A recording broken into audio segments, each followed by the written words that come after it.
Do you want to make your Instagram or TikTok videos really pop? Stay tuned.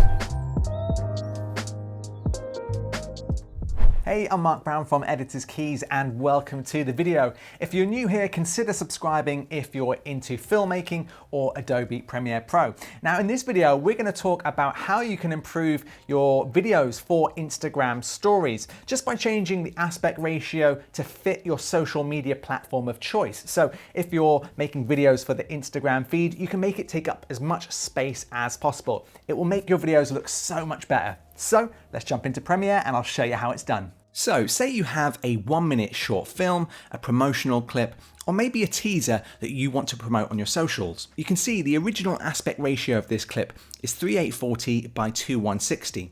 So it looks amazing on laptops, TVs, or desktop, but for Instagram, when you post this, it actually comes up and looks quite small, and it really doesn't look as good as it can do. The way to fix this is to change the aspect ratio to 1080 by 1350. By doing this, it changes the look of your footage so it fits the biggest amount of space possible on Instagram. You'll almost fill the whole phone screen. Obviously, the only downside of this is that you will have to crop into some footage. However, when you create both versions of this, you're not losing out because remember, you still have the original version for YouTube.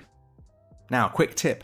Another thing you can do with the original version is that you can post it onto your story on Instagram or as a longer 60-second clip. And then if you rotate it 90 degrees, it actually fits the whole screen of the phone. So you can then use it both ways if you want to. It's just an option. So let's go back to the 1080 by 1350. Now, let's resize all of these clips. Okay, now that looks great in my opinion. You'll be able to get really creative with your shots. And you know what? Sometimes a little crop in here or there tends to look really good. Now for the export settings. We have a custom preset that we think works really well and is possibly the best settings for Instagram. And the best thing is, it still keeps it at the size you want. So scroll down and make sure your frame rate is still 24 frames per second, or change to your filmed frame rate here. Have field order set to progressive, square pixels, and make sure you tick render at maximum depth. Then profile at high, and then set the level to 5.0.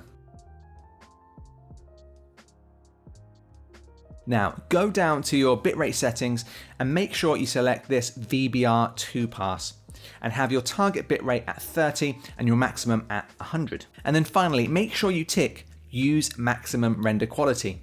And there you go. If you want to save this preset, then just click this little icon at the top here. Your footage will now look really great in my opinion. I think this will really make your Instagram videos pop and stand out against the competition, as they'll just look more unique. Experimenting with your aspect ratios to fit your social media channels will always give you a better look. Now, if you've got a Mac, you can simply airdrop the video to your iPhone and upload to Instagram. So there you go, I hope that's helped. And you know, it's really important to play around with the aspect ratios for all the different social media channels. Just have a play around. Maybe you can get creative with some of the sizes for your Instagram feed, your Instagram stories, or other places like TikTok and Twitter. Let me know how you get on and please leave me a comment below because I promise we do get back to everyone. Thanks for watching and I'll see you in the next one.